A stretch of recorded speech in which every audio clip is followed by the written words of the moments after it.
Nedavno sem prebral, da je mama 5-letni vnukinji skušala razložiti, zakaj je njen dedi umrl in kje je. Povedala je: prepričana sem, da je dedi v nebesih, ker je bil zelo priden. Deklica je žalostno odgovorila: jaz očitno ne bom v nebesih. Presenečena mama jo je vprašala, zakaj tako misli. Hči je odgovorila: zato, ker mi stalno govoriš, da nisem pridna.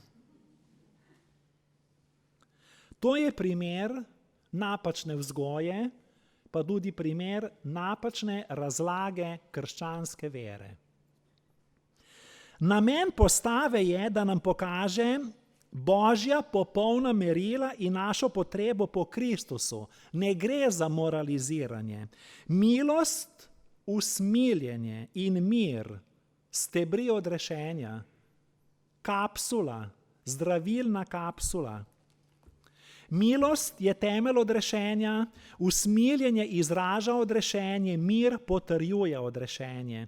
Milost nas opravičuje, usmiljenje nam odpušča, mir nas osvobaja.